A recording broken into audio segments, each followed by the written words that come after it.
Bonjour et bienvenue dans cette deuxième vidéo sur le matériel de chez LDT où on va voir les rétrosignalisations RM88N et RM88NO.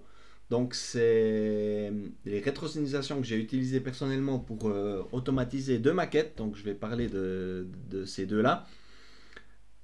Avant de prendre cette vidéo, en principe, il faudra regarder la première vidéo pour installer le répartiteur sur lesquels ces modules seront reliés, parce que je travaille avec le répartiteur HSI 88 USB avec les câbles patch qu'on voit ici. On pourrait apparemment travailler avec le bus S88 avec du Merklin par exemple, en venant avec les câbles S88 standard. J'ai pas utilisé cela, on verra si j'ai du matériel pour faire une vidéo sur ce type de branchement. Mais ce qu'on va voir, c'est ces modules-là avec les câbles patch.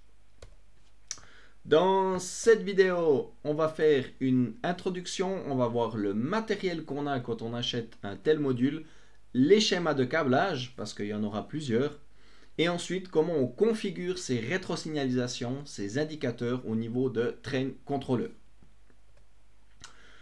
Donc, comme je l'ai dit, je travaille avec le HSI 88 USB et un adaptateur. Donc, le HSI est ici. L'adaptateur câble patch avec les trois branches où on pourra venir ensuite mettre en cascade nos fameux modules de rétrosignalisation 16 entrées. J'ai expliqué dans la première vidéo LDT ce qu'était ce module, donc regardez simplement la première pour avoir plus d'informations sur le sujet. Je répète cette information. Donc ici, les modules en question sont des modules avec 16 rétrosignalisations, donc 16 entrées. Et on peut en mettre au maximum 31 en cascade pour le répartiteur HSI. Au-delà, on devra mettre un deuxième répartiteur. Comme j'ai dit dans la première vidéo, aussi important, c'est que les modules s'adressent automatiquement en fonction du branchement, dans l'ordre de branchement, et ceci par branche. Donc si on prend ici la branche de gauche, on aura le premier module de la branche de gauche, le deuxième, le troisième et le quatrième.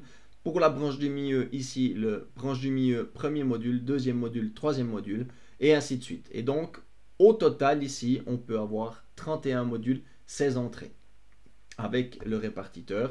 Si on prend des modules 8 entrées, j'essaierai peut-être de faire une vidéo avec des modules 8 entrées, on pourra en mettre donc 62. Au niveau du matériel, on a ceci. Donc on voit ici les deux modèles que j'ai testés. Donc le premier qui est celui-ci ici, RM88N, et le RM88NO pour opto. Donc on a des optocoupleurs sur ce module. C'est simplement une isolation galvanique, ce qui nous permet d'avoir une certaine sécurité si on fait des courts-circuits. J'ai opté pour ceci par sécurité au niveau de l'informatisation des maquettes que j'ai faites. Tout ce qui est câble, etc., c'est pas livré avec. Donc quand on achète le module, on a uniquement le module sans les câbles. Schéma de câblage, pour rappel, on l'a vu dans la première vidéo. On a ici notre HSI avec notre adaptateur câble patch et ensuite on vient brancher ici notre module de rétrosignalisation sur notre répartiteur. Donc on a toujours ici deux connecteurs, in et out. Donc le out en fait c'est la sortie du module qui va partir sur le HSI. Donc c'est bien important en fait de les câbler dans ce sens, sinon ça ne fonctionnera pas. Donc on a bien le out qui va en direction du répartiteur et le in qui pourra aller en direction d'un autre module. Donc tous les signaux qui viennent de la branche en amont vont passer au travers du câble, au travers du module, au niveau de la connexion out et revenir au répartiteur. Donc c'est bien dans ce sens que ça fonctionne. C'est toujours le out direction le HSI, donc le PC, et le in en direction de du prochain module de rétrosignalisation. Au niveau du câblage, je vais vous présenter les différents câblages qu'on a pour les deux modules que je vais présenter, en 2 rails et en 3 rails. Et ensuite, je vais en prendre un pour faire un petit exemple. C'est celui que j'ai utilisé, donc le 3 rails.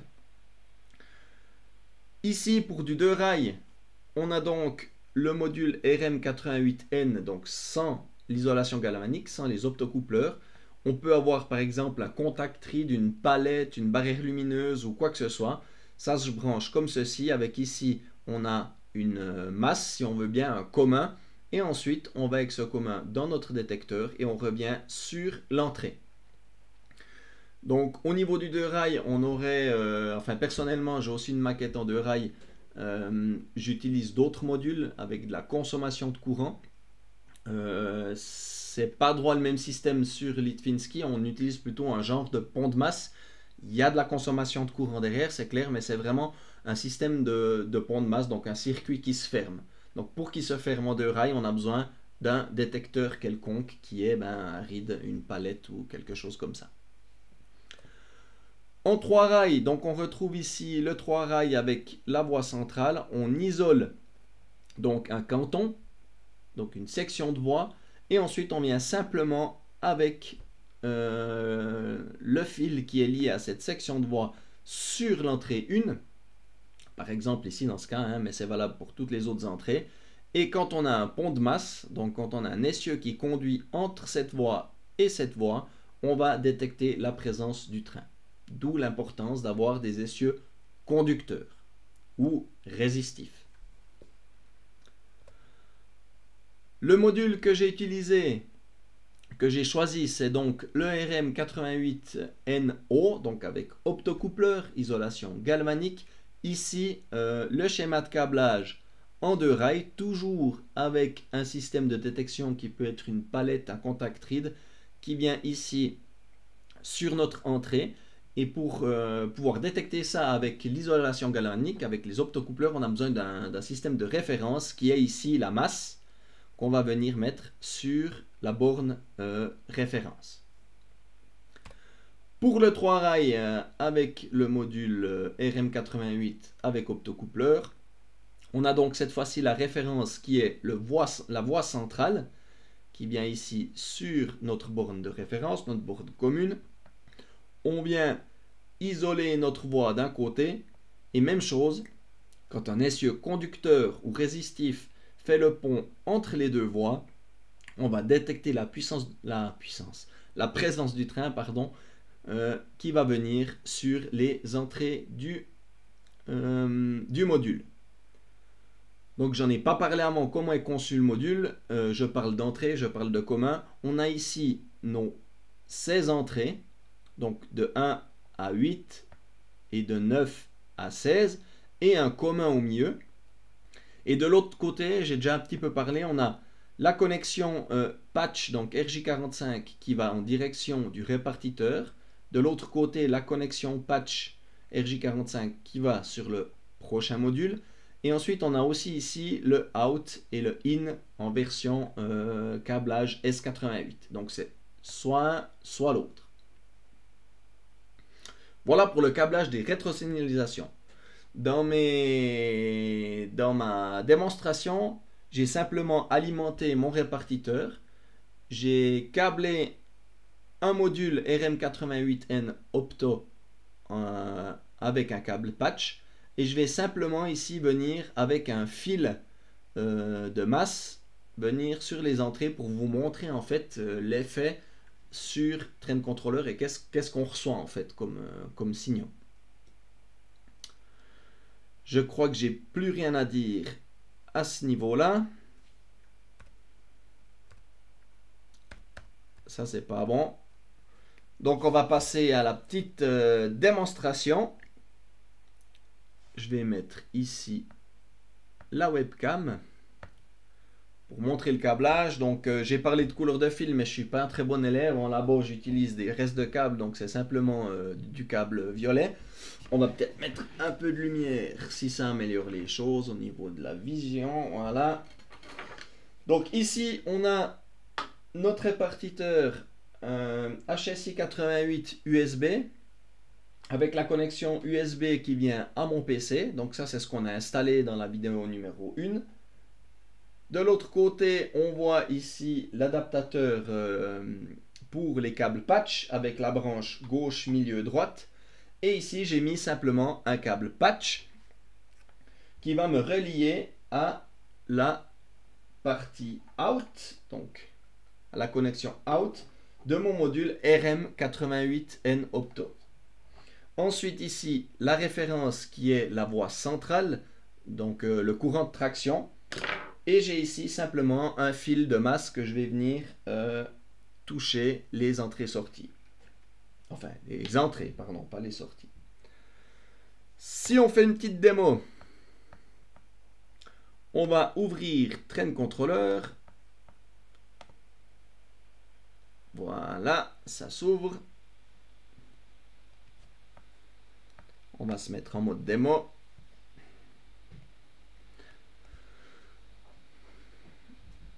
Donc voilà, j'ai préparé un petit TCO spécifique pour ça, où j'ai simplement mis quelques balises, et maintenant on va voir comment on met un indicateur. Donc, j'ai toujours ici au niveau de ma configuration des systèmes numériques, ce qu'on a vu dans la vidéo numéro 1, mon HSI au niveau USB qui est connecté et alimenté en 18 volts alternatif. Et maintenant, je vais mettre des indicateurs pour tester tout ça.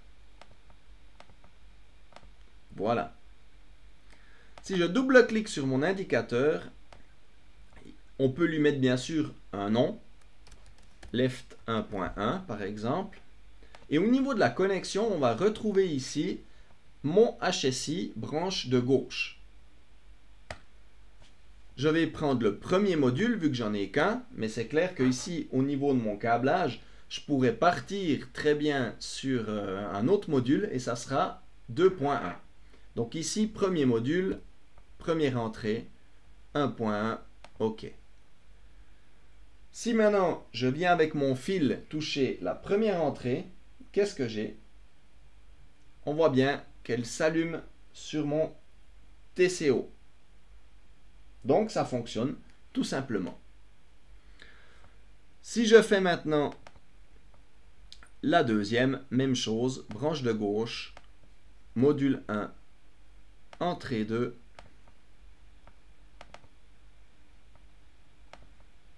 branche de gauche, module 1, j'ai mis l'entrée 8,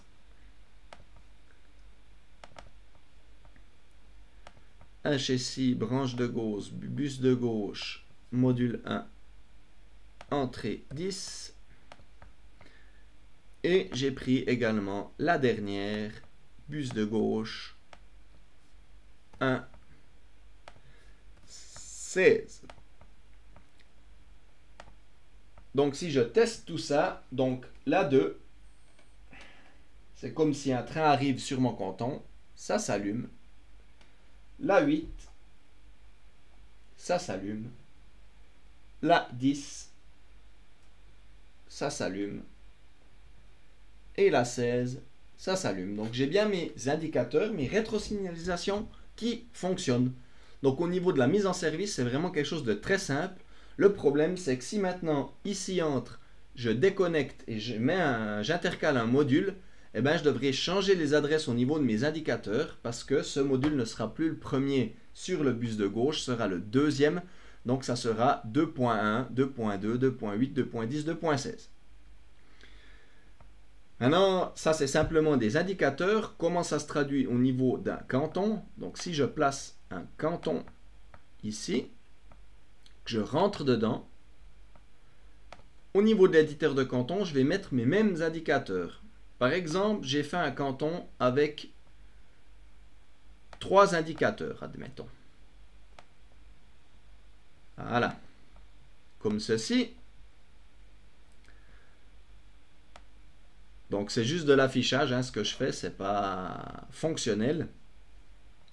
Donc ici, je vais double-cliquer et je vais lui dire, c'est mon bus de gauche, entrée 1, enfin module 1, entrée 1.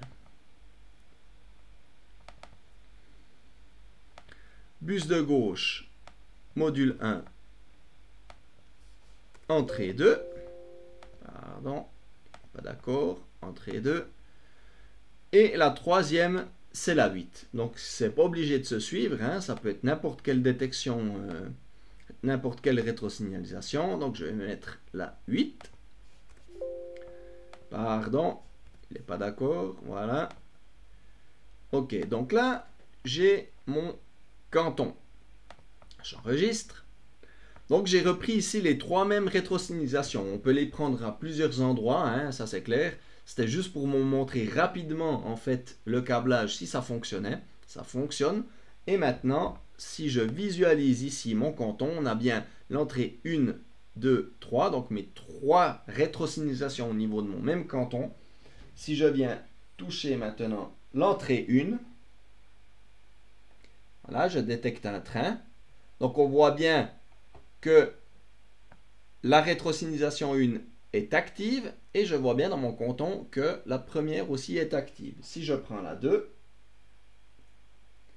même chose, donc c'est bien la 2 qui est active et la 8. Donc la 8 qui est active et on le voit ici sur mon canton, c'est bien la numéro 8.